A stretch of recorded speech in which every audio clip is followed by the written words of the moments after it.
Comedy at the Carlson Cast with your host, Vinny Paulino. Sitting next to him, as always, is Brian Ball. I'm the increasingly fuzzy Nick Lavasser, and today we've got Dean Edwards. Let's send it over to your host, Vinny Paulino. Good morning, ladies and gentlemen. I'm Vinny. Good Morgan. I'm your host. Don't interrupt me. It's Brian Ball. I was joining in the good morning wishes. Right, but wait your turn. Professionalism, Brian. Professionalism. Can I do it now? I mean, all right. Guten Morgen. There we go. You add a lot. You know, we're coming from inside of the soon-to-be greatest comedy club in the world, and I've got to listen to you spout off in German while I'm trying to do my introduction. We're coming to you live from Rochester, New York, inside comedy at the Carlson. Oh, my God. Big show this weekend. Dean Edwards is going to be performing 4 more shows this week, and he's to be right here in our studio with us, which is very exciting. Now, if you like the show and you've been listening, we really, really, really appreciate you. We're glad that you do. We're trying to do our best over here to put out something interesting and maybe have some conversations that you haven't heard before. So obviously, tell a friend. And if you don't want to look at us, get the audio version of the show. It's available on iTunes, Google Play, and Stitcher Radio. Tell many friends. Tell strangers. Yes. Accost strangers in the street and tell them how great this is. There's people who stand on, milk cartons screaming about the end of the world and Jesus. Can't one of them take an hour? Maybe we could sponsor them. Ooh. Or maybe they could sponsor us so we can get free milk cartons? I don't know. The end is nigh, brought to you by the Comedy at the Carlson Cast. They'll make us some really cool signs. Nice. Some really cool signs made from shoe polish. So I'm excited to be here today. Like I said, Dean Edwards is going to be here. What I'm even more excited for are the big events that are going to be happening right here at Comedy at the Carlson. How about the roast battles? Oh, yeah. There they are, brother. Boom. What a better way to warm up on this cold season than over the burning bodies of your enemies. I think that would be a great way just to warm yourself. Yeah. I love it.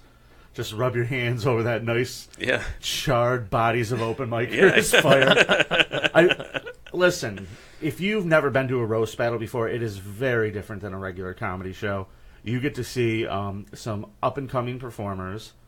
I won't call them open micers. That's almost like derogatory. But they're going to be going head-to-head with each other, like face-to-face, pa-pow, pa-pow, pa-pow. And here's the thing. You may not, you may be saying, why do I want to watch this? Because it's fun. Okay? It is. How would you describe this, Nick? It's like the Coliseum, right? Well, kind of, because most stand-up comics are broken people, so it's just awful people getting to lash out at each other. It's amazing. There are no victims here, is what we're saying. So well spoken. There are no victims, only winners. And you're a winner if you get a ticket to come see us next Friday, the 24th, for the first preliminary battle. Show me the brackets, Nick. Show me the brackets real quick. Bam! Look at them suckers. So the left-hand bracket's going on Wednesday. We got Tori Hoser versus Mike Edmondson, all these people. All the way down to the return of Matt Dalberth. Not gonna lie, there's a couple here I cannot wait to see. I like somebody said on Facebook the Justin Brown-Ryan Henry match will be a special glimpse into hell. Yeah. That'll be something to see. That will be Schadenfreude encapsulated, I think. Justin won last year, so he's the returning champion. They might just be too baked in, both like Joe Rogan too much to actually do it, though. That's true. They both just complimenting each other. You hear that one where Joey Diaz was screaming about that thing? Yeah. And then Joe Rogan told us all about these special medications that you could buy to fix your brain. And then Justin will talk about libertarianism. Right, then Justin talks about libertarianism. No, he's moved to Bitcoin now, but that's a whole other thing. That's a whole other thing. All right, well, we're excited for the roast battles. We hope you will be too. Let's talk about our sponsors real quick before Dean Edwards gets in here. Yeah. Iron Smoke Whiskey, baby. Bam! Bam! Way to hit the trigger, Nick. I have a cold. I have a cold. I should be drinking some of that. Ooh, pounding it. Listen, man, we got some Iron Smoke raining around the studio. We also got some. What else we got? We got some Three Heads beer in our studio too. We got some Rochester Farian sitting in that fridge. Some delicious Scotch ale, man. Go for it this morning. It's Friday. Who cares? Yeah. Three Heads Brewing. I have to give them a special little plug. I was over there the other night shooting the shit with Jeff Dale, and they're doing this artists in residency thing for a month at a time. They're giving a local musician Yeah, I heard about that. An opportunity to perform on Thursday nights, I believe, each week. There's going to be a special show from the artists in residency on Thursdays at the brewery. So That's cool. keep an eye out. There's going to be some cool stuff. Like last night, they did a salute to, I think, the 30th anniversary of Warren Zevon's Excitable Boy. Oh, wow. Oh, wow. Which really That's is one cool. of the catchiest songs about a serial murderer ever. Just saying, if you've never heard it. Let's see. Let's move on. How about Sapori Cafe Catering? I got to tell you something. I'm already hungry. Put it in me. Yeah. I've been hungry since yesterday thinking about Sapori. Put it in me. That was an odd tone to say that phrase in, Nick. I honestly feel like that should be the new slogan. Sapori, put it in me. Right in my belly.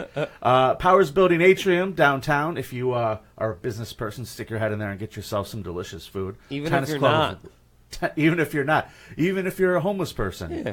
Just go get some food. Yeah, let's Leave it not go alone. crazy. We go there. Oh, Not stop sure it. I want homeless people. Well, where are we wandering going to around. find the homeless guy with the signs to Oh, sponsor? that's true. Yeah, yeah. It's Sapori. Tennis Club of Rochester. Or your special event. They do catering, and might I recommend the catering. It is fantastic. They did a couple Christmas parties around these parts. Delish. You could also order on Grubhub. Find them on Facebook or Instagram at Sapori Rochester. And remember, Sapori, it's Italian for flavor. Flavore. That's not a real word, stupid. I'm going to make it a word. All right. Last but not least, maybe our favorite sponsors in the world, the good folks at Yes. Bad Drip e-liquids. Nick was telling me this morning. Here's the thing: people don't realize Bad Drip also makes Clown. That's They another do. brand. And Nick, you got some of that back there? I do. I think, Crush. I like it a great deal. And as someone who's spent too much time pounding orange soda in my childhood, it's like reminiscent of it. I like it. Oh, that's Ooh, good. I like orange soda. Yeah. I'll have to try One that. vice to another. I love it. BadDripLabs.com, at BadDrip on Instagram, and they're available all over the place. They're made locally, and they ship nationally and internationally. So no matter where you're listening to this, you could probably find yourself some Bad Drip if you head to a smoke shop. We are going to shoot it over, do a little commercial, and we'll be back with Dean Edwards in just a minute or two. Stay tuned.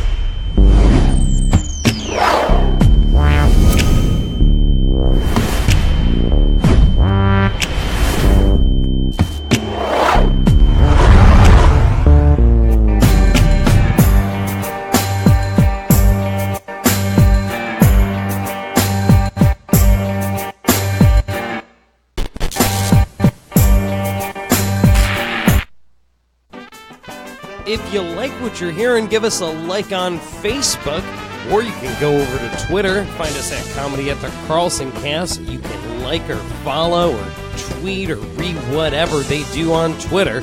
But soon, just a second, let's send it right back over to our delightful host, Vinny Pauline. Hey everybody, we're live. It's Friday morning in the studio with us. We said Dean Edwards was coming in, but aren't we happily surprised? Harris Stanton's here too, guys. Stanton! Stanton!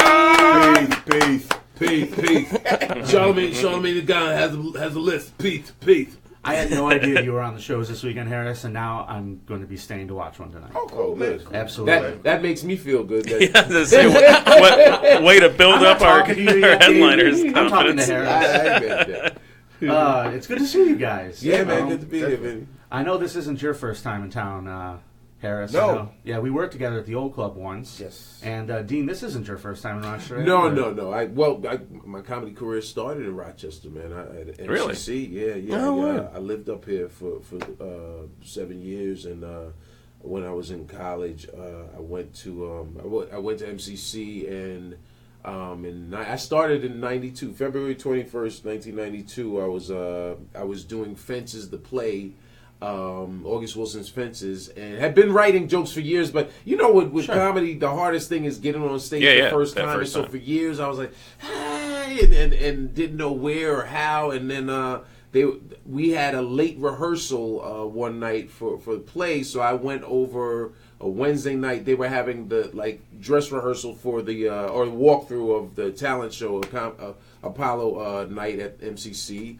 And a friend of mine said, I got on stage, started, snapping, roasting, and my friend Kiki was like, you should get in the show. And the show's in 48 hours. I was like, I think I'm finally just do it. And I came in second place, and cool. I'm still chasing it high from that first show. So many comedians talk about how that first time really is just it's like chasing the dragon, man. Yeah, dude, it really is, because because it's like now we're all, I won't say not long in the tooth, but we all know everything about it. It was so new, so fresh, and that first rush of this is working. And even if it's not, how many people will come up to you after the show what I always thought about trying comedy. I'm like, well, A, you don't try, you do. That's you to speak. But secondly, it's do it at least once. Have the courage to do it, because even if you catch an L, even if you bomb that first time, whether or not you want to conquer that beast and attempt it again. And that would keep. And MCC's produced some pretty funny local guys. A lot of the funny guys here at MCC. The first comic I ever saw live, I think, was Ralph Tedder at MCC. Yeah. So Ralph used to host anyone that came through, and the first comic that I saw there was Lance Crowther. Lance Crowther, who I know tours that name. and he writes with Wanda Sykes. He produces with Wanda. Okay. He was Pootie Tang. That's Lance Crowder was Pootie Tang, and so I saw him. Is he from here? No. He was just he was doing a NACA gig. He was doing a NACA gig. Tedder was hosting, and I remember running up and years later I was like, oh, that was probably the student activities coordinator that was walking with him, and I ran up to him like people come up to me now, I was like, hey man, I'm gonna do that one day. I'm gonna be a comedian. You were funny, and he was like, hey man, chase it, get on stage, do it. So that's why he encouraged me. When I first started, I met Bernie Mac when he first came up here in 92, 93, and he was encouraging. And I was fortunate enough that years later I got to tell these dudes after I was, doing some things that, Bernie came up to SNL, and I said, man, you encouraged me, and I appreciate that. And same thing with I was going to say Pootie Tang. Same thing with Lance. I saw him at New York Comedy Club years ago, and did you ever run into Ralph at SNL? Ralph and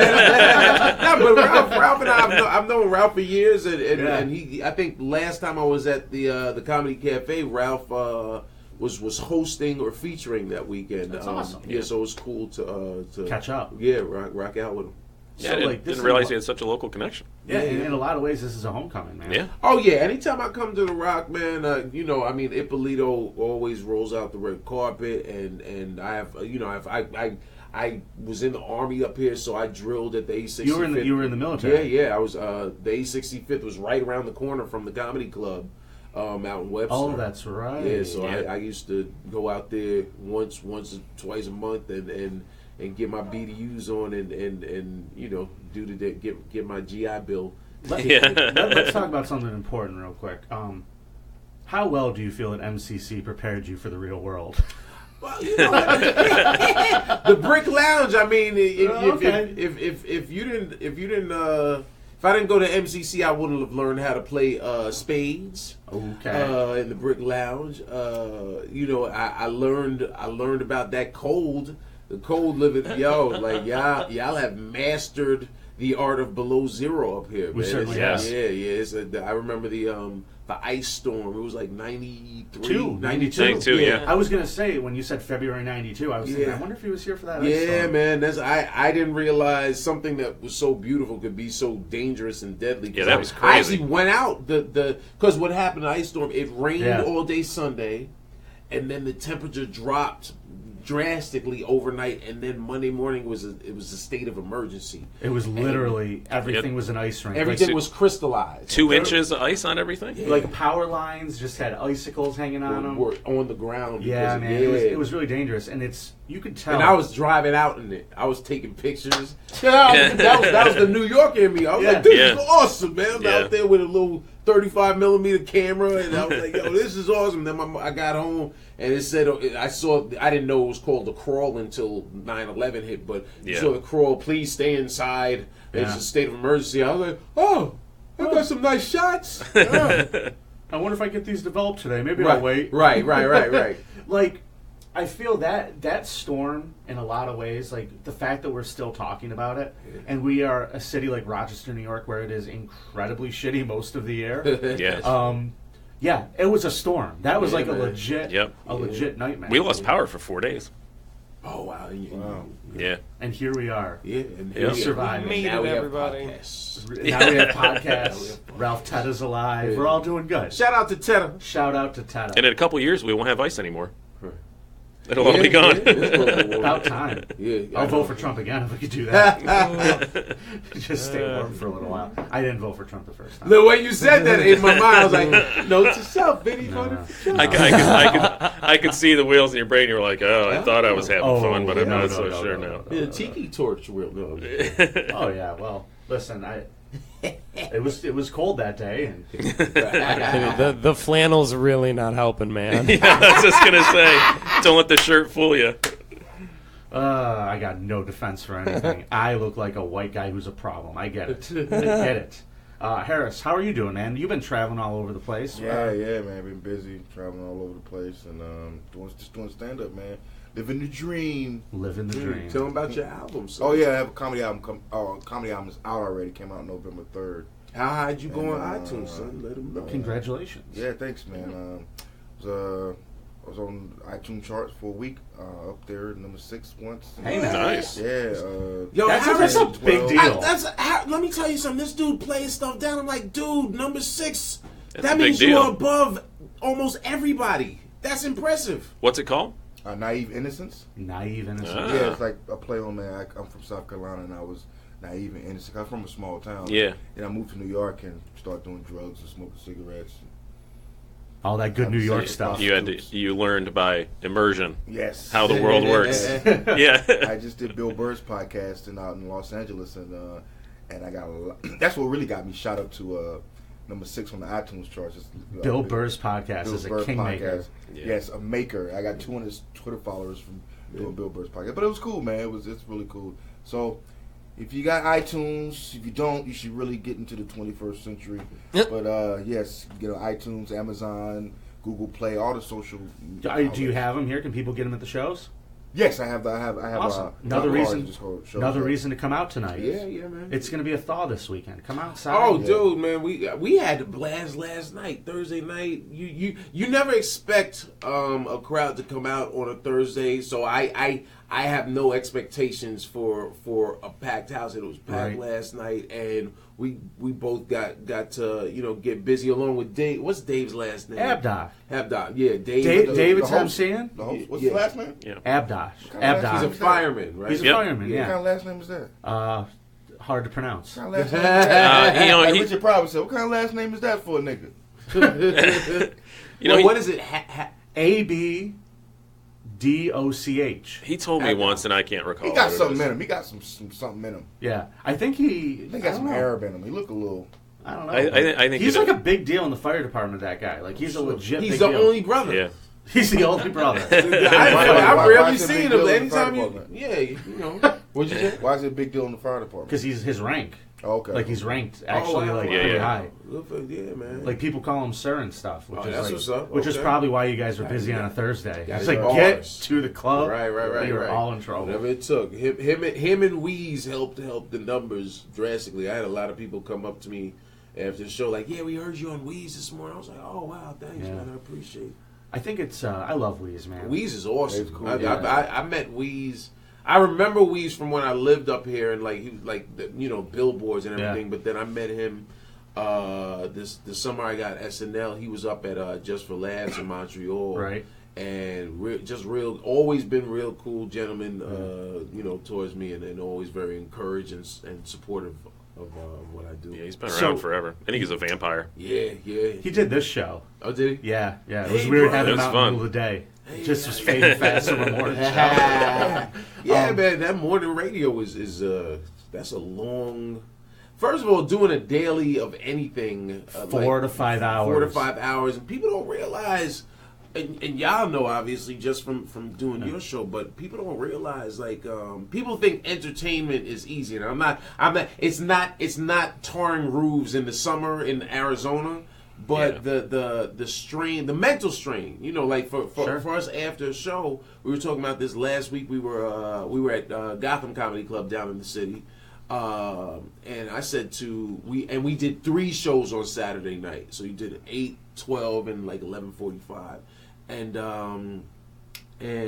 one of the staff members said, "How you holding up?" I said, the show is fine, because I was probably doing 70 minutes average per show, and then the late show you get to go a little long. But sure. I said the meet and greet is what drains you, because you're when you're on stage, you get to pretty much, even if you're improv and playing off the audience, you have a script to some extent. A lot of crowd work is between bits for a lot of people. Right. Yeah. But after the show, where they have to move these people out and move this crowd in, and there's a line and they're passing, and people are taking pictures. They're like, "Oh, I think that's the guy," and you're being polite and giving people energy and shaking every hand, and taking every picture.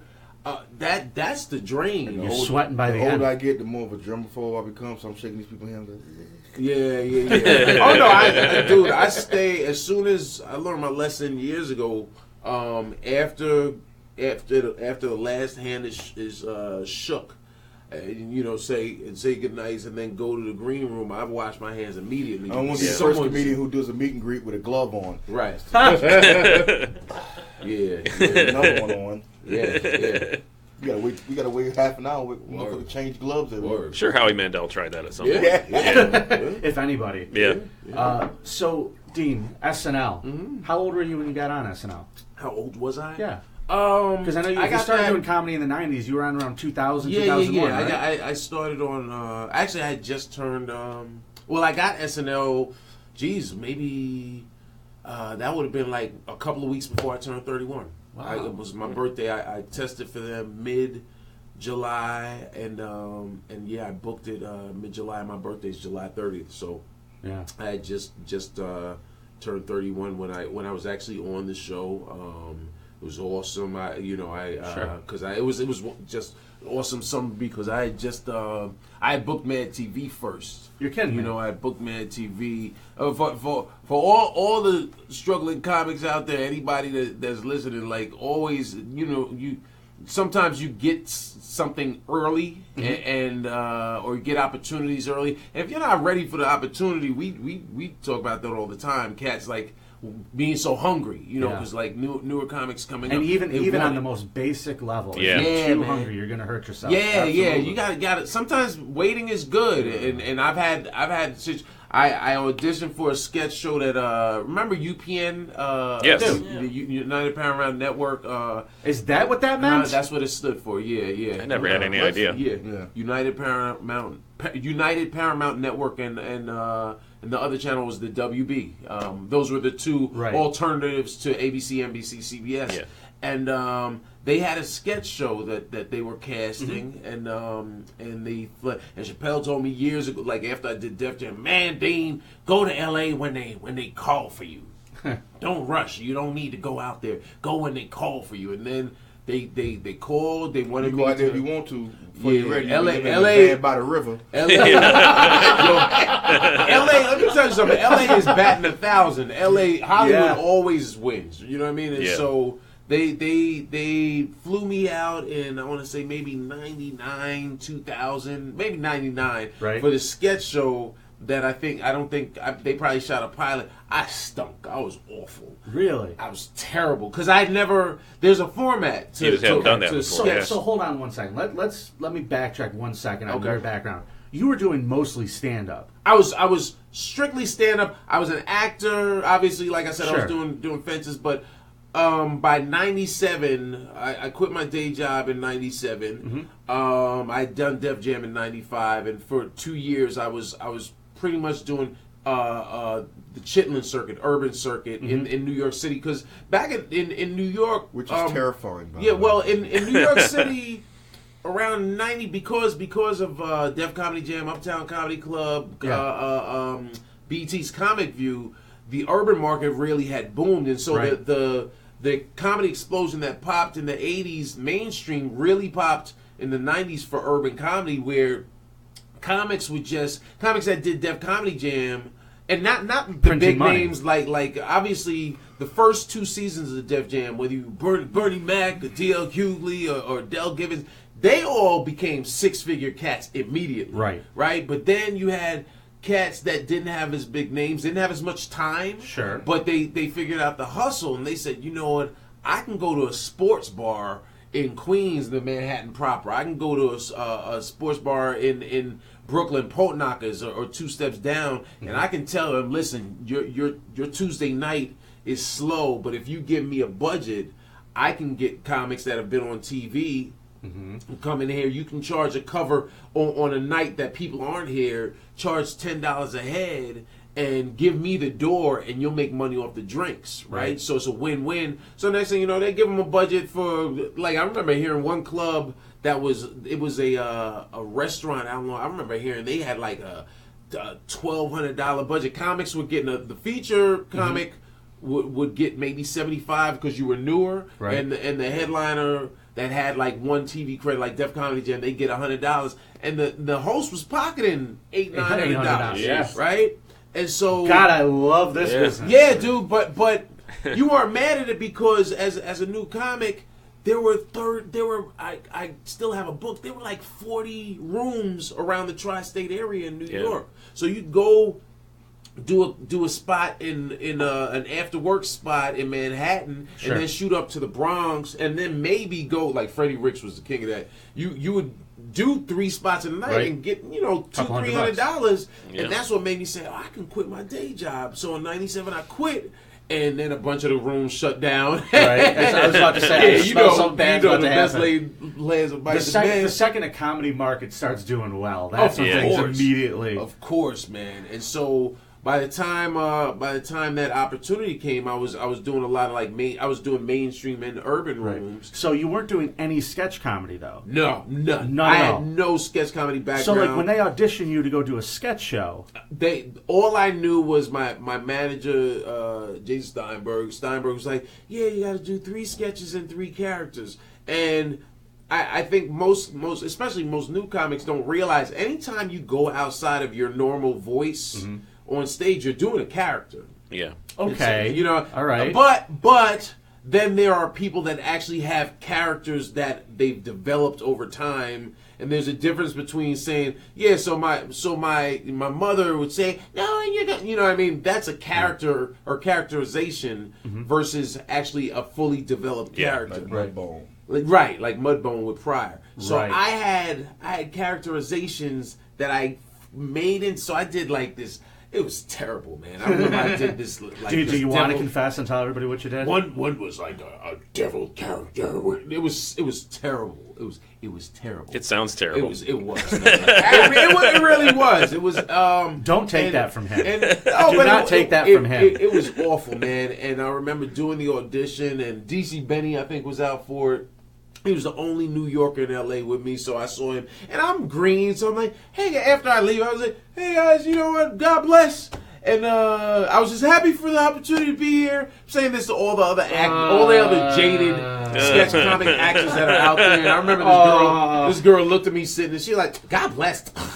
And I was like, what? And then I went back to New York. And I'm with her. Gross. And my manager, he was like, yeah, they really weren't. And they promised me the world. Like the audition was held at CAA, and this dude older guy in blonde hair, leather pants. I remember saying, I got on leather pants like he's an aging rock star. But I think he was trying to sell me the whole Hollywood, hey baby, we're gonna make you a star and all this crap. Went back to New York, and I never had a problem taking constructive criticism. So when my manager told me, he was like, yeah, they didn't really have good things to say, because the producer's assistant, she was like ushering me through the whole process. And Al Heyman, who became Floyd Mayweather's boxing promoter, Heyman was the producer of the show. Really? Al Heyman Productions, and Laya LaFleur was his assistant. Okay.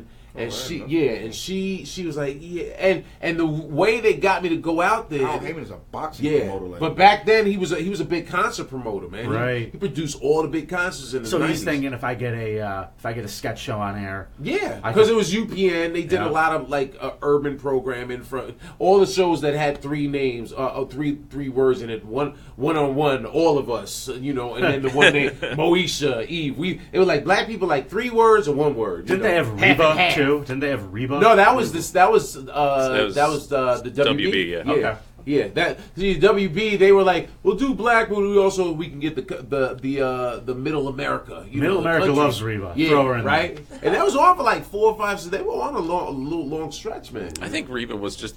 I think it went somewhere else now. I thought I saw it was back again. Yeah. They're bringing Roseanne back. Yeah. That's an interesting People know project. what they So, want. It's Reba I want to No know. one wants to You see said Roseanne Mad again, TV. okay? I'm sorry. What was that? I said no one wants to see the Roseanne Barr show again. You know they can see you when you leave. Number back. 1, you're crazy. You're wrong. I'm joking.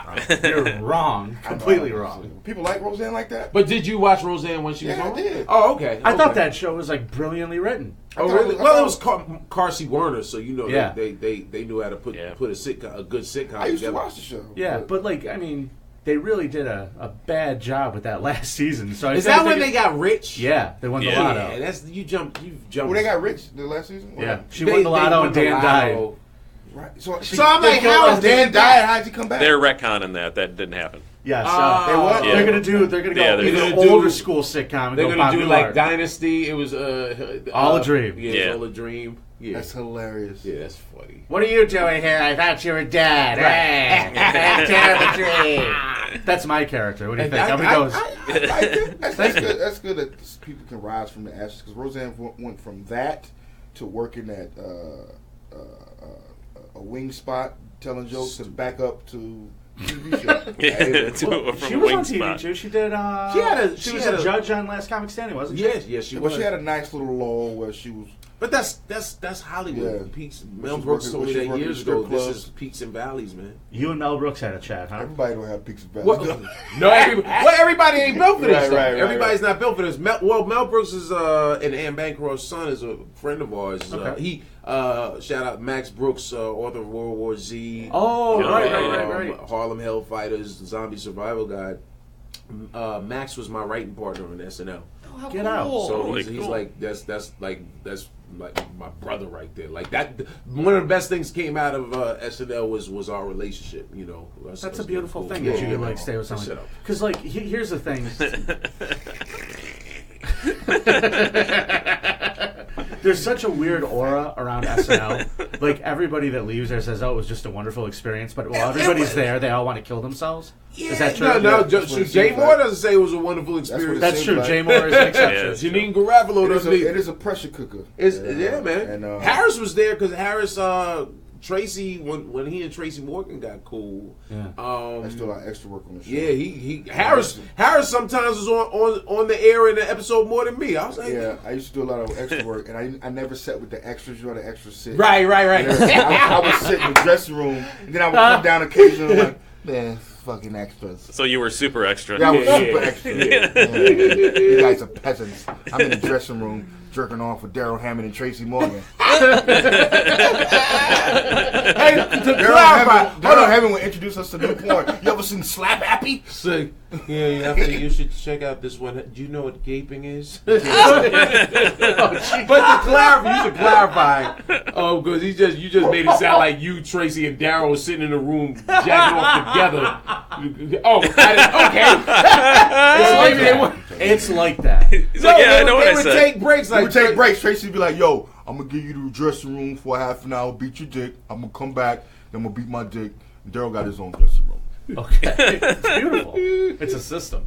Yeah. So like, Dean, they get you on there. You're supposed to be doing characters and stuff, and you realize that, maybe I don't come up with original characters, but I could do impressions pretty well. Yeah, is this going back in the story with or where I'm on SNL now? I don't remember. Well, we've talked a lot, and I feel like I've gotten to know you. Yeah, so you know I guess what? I'm just asking. I didn't have it, and so I took Second City had like a satellite course in New York. So I said, I took the criticism constructively. I said I can't be in a position where I have an opportunity and I'm not prepared. So I said let me learn a little more about improv and sketch. I did that, and then Mad TV had auditions in May of 2001, and this time I said I gotta be smart about this. So it took you a couple of years of planning. It was about a year and a half, a little less than 2 years, and this is pre-YouTube. But my manager got a copy of Jimmy Fallon's audition, so I watched Jimmy's, and I said his characters weren't super strong, but his impressions were banging, right? So I said, you know what, just have 3. Okay, if play to your strengths. And so I said, you know what? If they give you 3 minutes, most sketch shows do a 3-minute audition. You have to do 3 impressions, 3 characters. So I said, I'm gonna do these 3. I did like one of my characters was a cat that his lips his dubbing wasn't synced up properly. So I was like Michael Winslow. So I was like he talks and his lips move after the fact. You know what I mean? And it was dumb, but it was enough to get some chuckles, right? Mm-hmm. And I said, but if I do a bunch of impressions, they're not gonna get mad if you do more than 3, as long as you do it a lot of the time. So I taped myself. I wrote a little sketch. And I said, here's my impression of a black award show where Chris Rock and Chris Tucker are hosting, and Jay-Z and Erykah Badu do a duet, and then Denzel Washington and Sam Jackson present James Earl Jones Lifetime Achievement Award. But I would watch this show. I also realized that when guys do impressions, they kill some of their time with the setup by saying, and now here's my impression of, it's always the turnaround. Jerry Lewis. Here's my Jack Nicholson. I hate the turnaround because I'm like, we still see you. We know it's still you. So what are you doing, dummy? To just turn around and mess up their hair a little bit. Right. So I was like, if I set it up all up top, then I can just go from doing Chris Rock to Jay-Z to Chris, and now people are amazed that you're just bouncing back and forth. So I did that for the Mad TV audition, and a 3-minute audition turned into 10 minutes. Wow. And when I left, Donnell Rawlins, Ashley Larry, and Owen Smith, another funny comic / writer on Blackish right now, I think, they were sitting in the waiting room. They were like, yo, young, everybody out here hates you. Because you're in there so long, That's right? what you want. Because she was so blown away by my impression. She was like, well, who else can you do? I was like, I don't know. She's like, Steve Harvey. I was like, well, if I ain't never really done Steve Harvey, but I could figure it out, Right. And I left, and right after I left, my manager called, said, yeah, they gave you a call back tomorrow. So that night I had a stand-up showcase, right? And I was in such a good mood, killed. Next day I go back for the call back, killed. A week or 2 later I'm shooting a KFC commercial. My agent calls, he's like, good news and better news. Good news is Mad TV, they don't want to screen test you, they want to offer you 6 episodes. I was like, I'm in. My lady was pregnant at the time. I was like, so what's the problem? And he's like, well, the better news is that night you had the showcase, people from SNL were in the audience. I was like, really? He said, yeah. I said, so what does that mean? He was like, now I get to play, right? And so he got to play both against each other. And I was going to New Faces in Montreal at the time, that summer. So it became, do you get a deal from a network? Fox really wanted me. Do you get a deal from a network? Do you go take Mad TV? Or do you do SNL? And in order to do SNL, I would have to say no to Mad TV because SNL gets first refusal rights, and in order to screen test, you got to say nah. And so we had Mad TV on hold for like almost a month, and they were very patient. Shout out to Nicole Garcia and everybody up there in cast, and that was. And I had to go with what the suits would tell. I was following their lead, so no hard feelings. And said no to SNL at one point. I really? Because SNL, like if you've ever heard some of the stories, like they can take forever to give people an answer. And Sure. I think Will Ferrell had like 4 callbacks before they finally hired him. And the situation we faced was, okay, do we have a guarantee with Mad TV? And one of these networks, because my agent took that tape from that showcase, sent it around to all the networks. Right. And so I had buzz before I even went to Montreal. Okay. Do we get a deal from Montreal with a network where they give him $500,000, but he might not wind up on the air? Or do we say, you know what, we have Mad TV, so my lawyer, Tom Oberman, was like, sometimes you got to have balls and you got to tell people no to get what you want. And he said, you know what? I said, so are you telling me say no? Because I didn't want to make the decision. Right. Yeah. He was like, so you telling me say no? He's like, I'm not telling you to do anything. He said, I'm saying that sometimes you got to say no to get what you want. So and at this point I'm stressed. So I said to my agent, all right, so just tell them no, because they're not going to kowtow to little on me. So we had a meeting with CBS later that afternoon. I went and grabbed some lunch. Went back and met my agent at CBS. He walks in. He was like, they said they'll give us an answer in a week because I was going to Montreal the following week. You're and kidding so me. they said they'll give you an answer within a week. That way that doesn't mess up any opportunities I might have up in Montreal. For new faces. But Yeah. I'm now I have to say no to Mad TV, who's been so gracious and nice for the last month. That I can understand why that would be a was tough decision. Yeah, because they were honestly, man, they were nice. They didn't BS. Nicole Garcia, who was casting the show, she was like top of the line, and so I didn't know this was the norm. So I'm now feeling bad, internalizing it, not realizing this is just par for the course as far as business. Yeah, for them it's a Tuesday, and you feel like you've done a horrible thing. You know, here's what happened. I guess Dean Edwards isn't in. Okay. Yeah. Right, That's what happened. Up. Right. But And I didn't know that. I let them down. Right. That's exactly what down. it was, man. And then to add to it, my buddy Kev, Lil Kev the Bastard, a.k.a. future Kevin Hart, Kev calls me, and he's like, yo, Dean, man, I'm auditioning for SNL in 2 weeks. Can you help me with my audition? I didn't tell him. No, but he didn't know. My boy Todd Lynn, all my friends. The only person that knew I was going through all this was my buddy Ian Edwards, who was out in L.A. Yeah. And I was staying with Ian doing these meetings with these networks. So I had to tell someone. So I told Ian, my mother, and my fiance that I was going through all this. Nobody else knew. So when Kev asked me, I said, yeah, of course I can help you because you're my friend. Sure. You know, even though you don't realize we're competing. And then I had to tell him, I'll help you, but just so you know, I'm also auditioning for the show. But don't tell it. I don't want anybody to know because I didn't want people coming up to me saying, "Yo, so what's going on? What did you get it? Did you?" I was like, I'm internalized. Let me figure this out, and then whatever happens, because I don't want people coming up. Yeah, I knew you weren't going to get that. Yeah. For me, I would have been like, well, I got Mad TV. I just, I'm trying to see what's going on. Yeah. With this, Right. So, there's some feet and toes in the water. We're just we're chatting. And you know what? I was confident going to SNL because I was like, Mad TV already liked me, and so I was confident. It was like Denzel in American Gangster, where he's like, Blue Magic, that's a brand name. Like Pepsi, that's a brand. I stand behind it. I guarantee it. So I knew someone already liked the 3 minutes that I did. So now it's just a matter of getting over the hurdle of just seeing if somebody else You've had likes the it. people at SNL interested, and now they're like, who's this dude that said no to us? So now that was the only thing that kind of was daunting, was that are they going to look at me like, are you just going to say no to us? We'll see. So, and they put me on ice. We need some coffee, Mr. Edwards. Right. So I was Saying no to the us. day of the audition. I think Kev auditioned Wednesday. I auditioned Thursday, and there were probably like 12 people on the list. I was the last person. I got there at noon, and my audition wasn't until like 5:30. Wow. And so I was sitting in Anna Gosteyer's dressing room all day on ice, like, and as we were just talking about this last night. I don't like getting to a comedy club an hour before.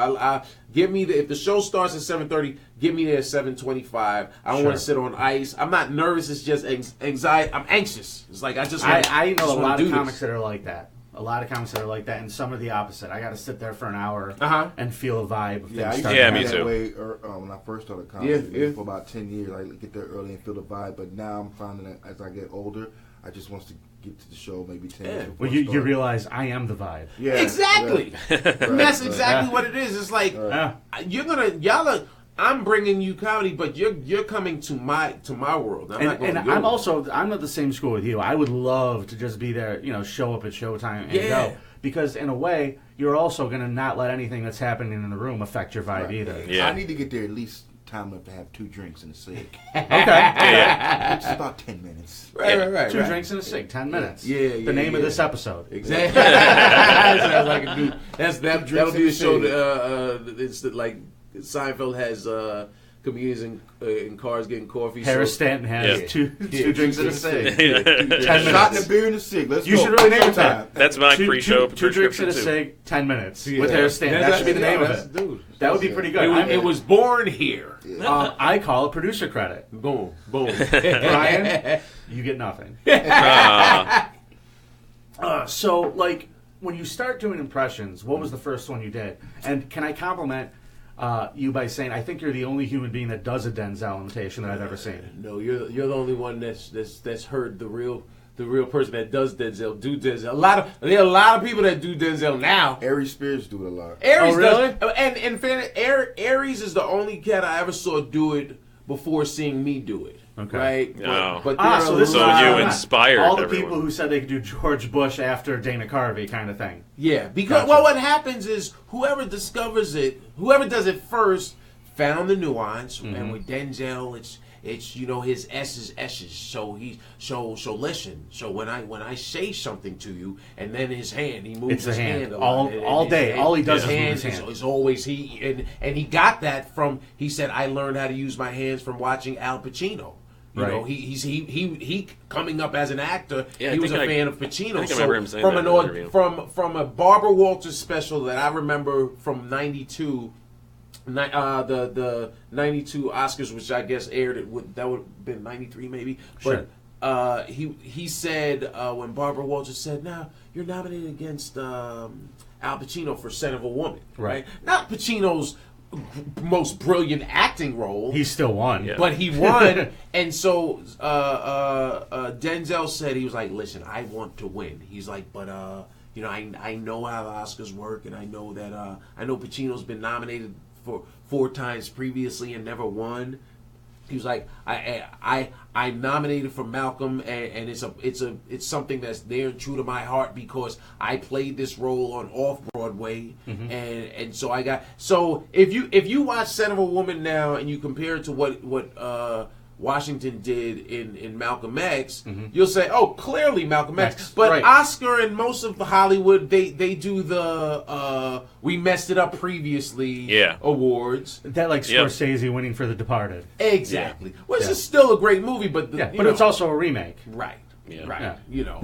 And so so Denzel said, in that interview, he said, if I want to win, but I watched Pacino coming up as an actor, and he's one of the guys that I said, I watched how he used his hands, and so, which was interesting to hear that someone that's at the top of their game was inspired by somebody else. You know what I mean? So I don't when people do impress. I mean, Godfrey. I just saw a good friend of mine, Godfrey. I've known 20-something years, and Godfrey was on Vlad TV and was doing an impression of Denzel, and Godfrey was like, you know what? I got to give credit. Shout out to my man Dean Edwards, because he was the first guy. He was the first guy that did Denzel, and then we all were like, okay, and most people. It's really the hand movement, but you have the voice. You really have the voice. There's a trail off. Thank you. There's a lot of little nuances. They're nuances. We're like now. There's a comic. I ain't gonna blow up his spot. Who his name is, but do it. Tracy Morgan. Like when people Blow do up Tracy. The problem with people. I love Craig Gass, but your Tracy Morgan needs some work. So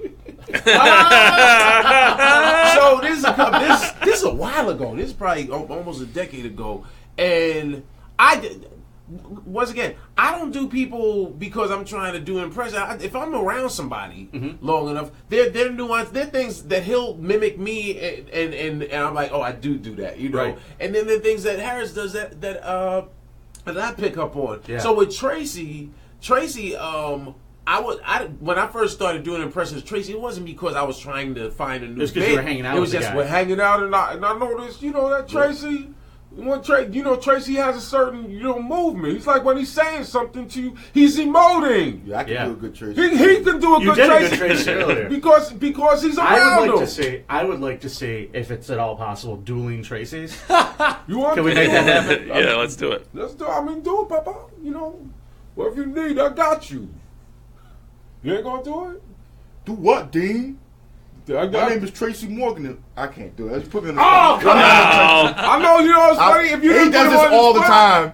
If you haven't put me on the spot, he does this all the time. So he's All right. He's good at this. You put me on the spot. Brian, do your Tracy Morgan for I will. Dean. We've learned that. Papa. No, we've learned that's not a good idea for me to do impressions. Yeah. But not very Tracy good, has even from his face. There's a way he holds his face. There's a way he moves. Yeah. You gotta be good. You have to aspire greatness. What you are doing right now, sir, is what It's a mating call. That's a mating call. That ain't a gut. That's a speed bump. That means slow down when you go down.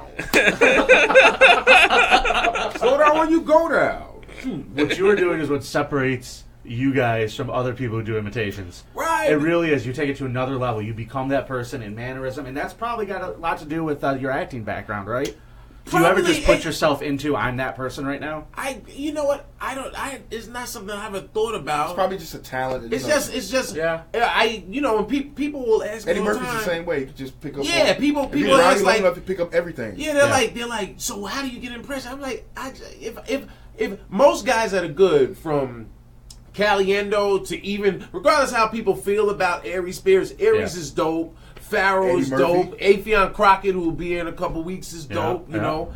And these all dudes, it's your mimic power. It's your superpower. Sure, So sure. growing up, All right. If like the first impression I ever done was probably Bugs Bunny. Right. just because I was like, I heard it, and I didn't sit there practicing it. I know it's Yeah. a talent because I can't do it. Right. and you picked up on that, and next thing you know, girls are laughing, and you're like, oh, word? I like this. You realize you can get some pussy. Is there any particular imitation that you really wish you could do that you can't? That you just wish you could do? No, because if I like, because I. No, if he's I very hear- good at it. You never look at one and go, oh man, I really wish I could do it. I could do something funny with that. You just let it happen naturally is what you're saying. Yeah. Well, here's the other point. If I do, like the other day, I just start. I've done Willem Dafoe for years. With Willem Dafoe. I don't. To me, I'm a stand up first, right? Sure. The impressions are just my natural gift, but I am a studied stand up comic that came up with the likes of Todd Lynn and Patrice O'Neal and Rich Voice. I wanted their approval. I wanted Billy Burr. I still call him Billy. Yes, I wanted Billy Burr. You might be the only person to ever admit that they wanted Rich Voss's approval on anything, but that's cool. Nah, but you know I what? love Voss very much. I love Voss, and I came up and was a fan of him. I was a fan of Colin. I was a fan of DePaulo. I was a fan of Geraldo, and friends with these cats. But while we were sitting in the back of Boston Comedy Club, watching them, when I went on stage on a Tuesday night at Boston Comedy Club, where there are 7 people because Chappelle just came through, or whoever was the big name just came through and did a guest spot, and then all the NYU students left, and now you have a drunk dude that's masturbating under a table and a couple that just stumbled in there. The comics were the people that you were wanting to approve, and so Jim Norton said, "Shut up, stupid! You stink." Right. Stop doing Michael Jackson. It's a Tuesday. No one cares. Right? You know what I mean? But that's what made me say, okay, I got to go deeper than the natural ability. Right. Kev used to go on stage, dancing, and Patrice like, Kev, what are you doing? Patrice do phone books. Yes, but that's how you stand on those, midget. Kev, you stink. Keith Robinson in the back. Kev, why? Why are you doing that? No one cares that you're dancing. There's not a DJ in the back of the room. You know what I mean? And so those are the dudes that we were seeking their approval as stand-ups. You know, so if I have impressions. For years, my wife was like, "Why don't you do something with he passed away. Jeez, I can't think of his name. He overdosed. Jeez, not Philip Seymour Philip Hoffman. Seymour, who's from up here, Rochester native. Yeah. Philip Seymour, and we had the same agent at one point. No fool. At I Paradigm. had the same dealer too. No, clearly don't.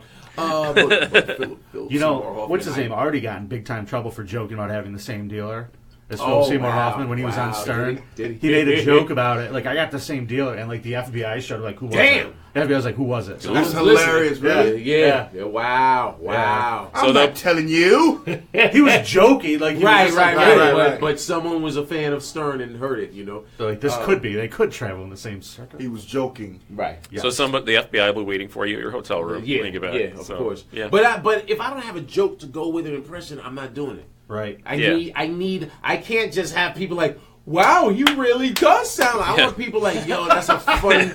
Because that's what a lot of guys that do impressions. I'm not pissing on. I'm pissing on lazy comics. I'm like, yeah, either you're an impressionist or you're a stand-up that happens to have impressions. Jay Moore is a stand-up, but he has some brilliant impressions. And Kevin Pollak, guys like that. Yeah. Any joke that he has.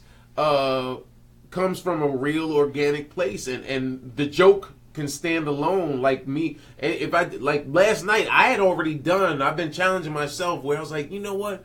I used to only do Denzel at the end of my set because I knew a lot of people wanted to see that. Right. So that was like the coup de grace, the grand finale.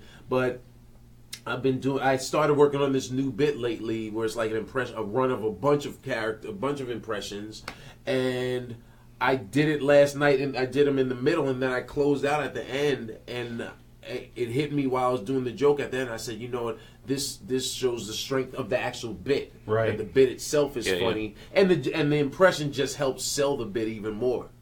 I feel like, too many people who do impressions get drawn into that's the centerpiece of what I'm doing. Yeah. And it's refreshing to hear someone say, no, it's about the jokes and the material. Yeah, so you write the Everything joke else first is and then learn the impression. And that's for me. I know there are people that do that and make great livings. Bunch of hacks. And it is hacky. Well, to me, this is a perfect example.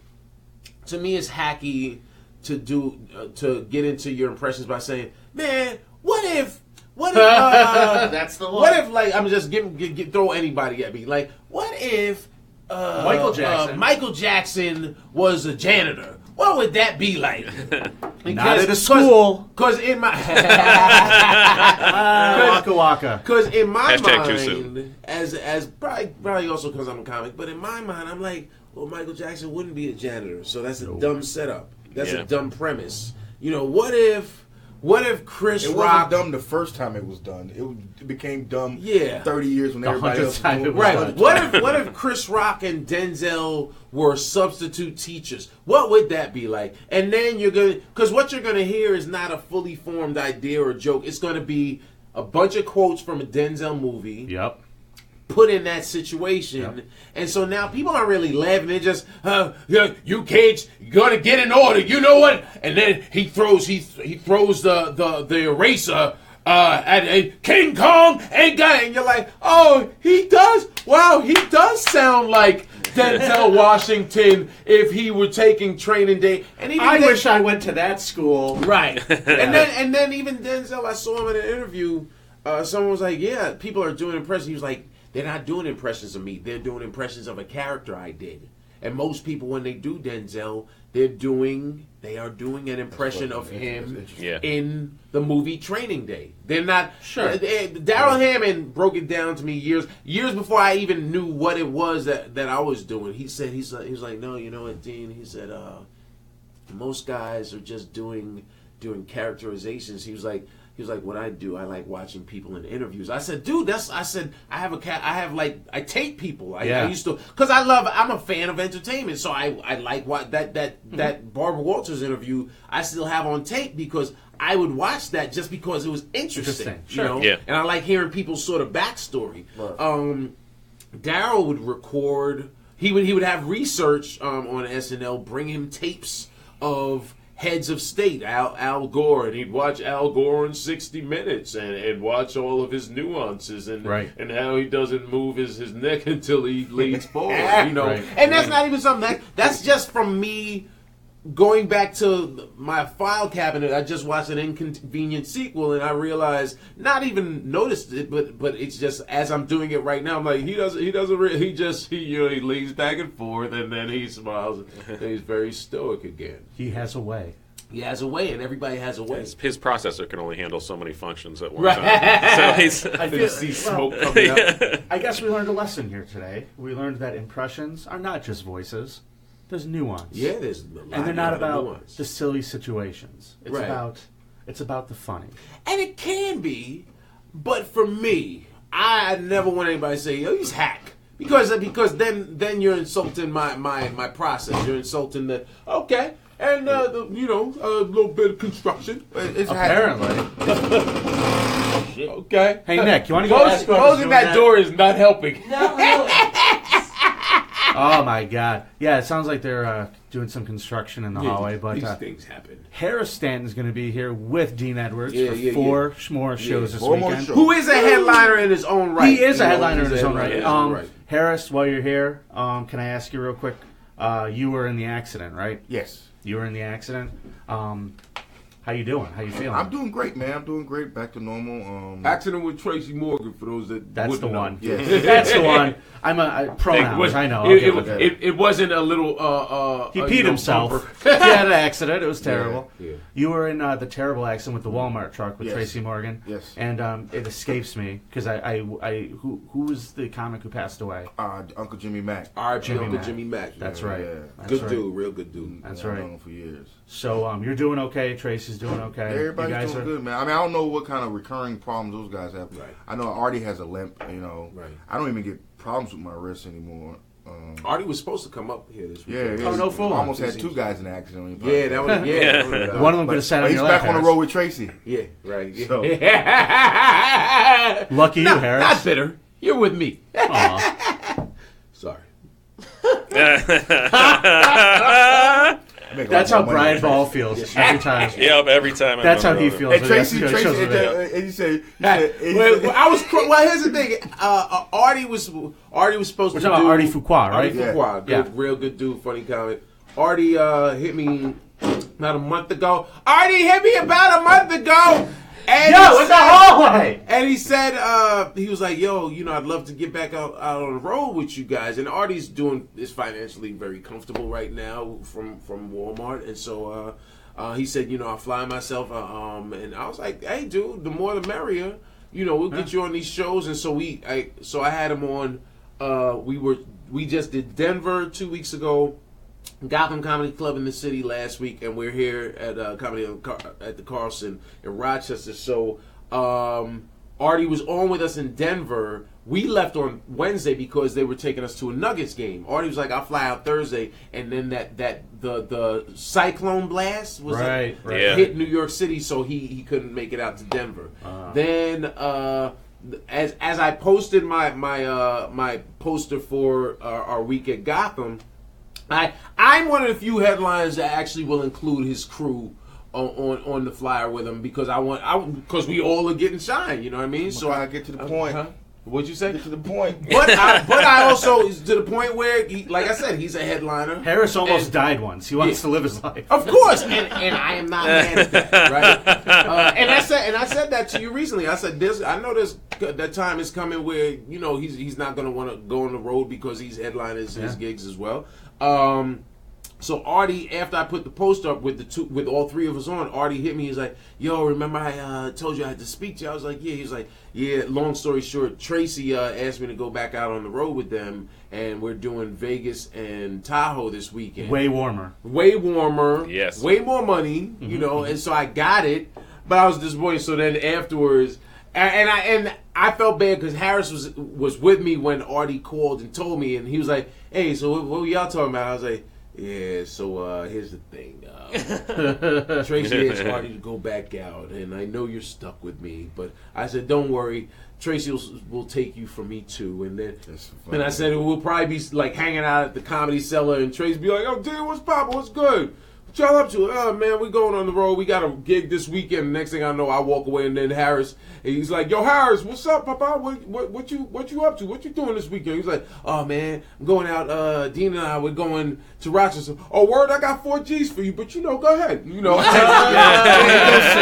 I walk away, and next thing I know, Harris is like, "Hey, Dean." I mean, I love Tracy, but it's not like I would rather be on the road with him because he's a great guy to hang out with. Right. But 4 G's is 4 G's. Exactly. Yeah. So, and I get it. I get it. So I Listen, it. I would like to offer you Brian Ball. You could take him with you. When Harris eventually flakes out, you could take Brian. All right. Please take Brian.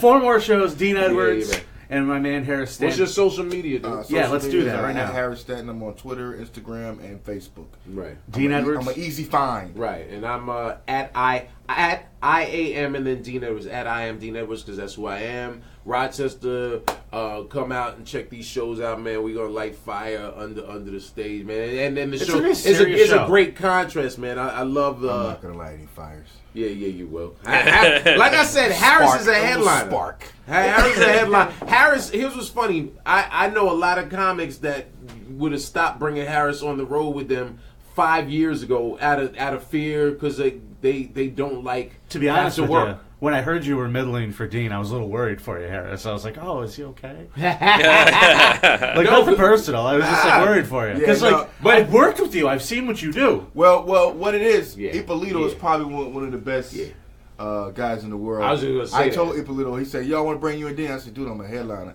I headlined last time." He goes, "Well, I go, the difference between feature and headliner, fuck the time. It's the money." Right. So you get headline. I'm getting headliner money for. Feature. As good on you, Mark Ippolito, because Mark Ippolito is making sure that Rochester gets, and you guys, y'all making sure that y'all get like that fire show this weekend, and with Dave, who did a great job last night, I should say. These shows, I'm looking forward to it. And you got to be honest, like there's not a lot of club owners that are going to do that. There's none. There are none. There are no club owners. So all I'm going to say is, as someone who works at Comedy at the Carlson every week doing this great show, please buy tickets this weekend. I really appreciate it. Yeah. That would be great. And guys, thank you so much. You're going to light on fire tonight. Thank you. Yes, I'm looking forward to a show. And check out my podcast. Harris was just a guest on the Furthermucking Protocol on SoundCloud and iTunes. The Furthermucking Protocol. Harris was just a guest last week. We're 147 episodes deep. And we've had everybody from Big J. Okerson, Judah Friedlander, Ted Alexander. Like the interviews I like having on like the comics. Comedians that get respect. Might not like Alexandro's on tour with Gaffigan. They're overseas right now, and Ted is a headliner. You know what I mean? Ted is a headliner, but Gaffigan's at a level where he's selling out Madison Square Garden. So Ted's like, "Hey man, you'll make headliner money if you're playing Madison Square Garden." But you make a headline of money when you roll with big dogs. Like yeah.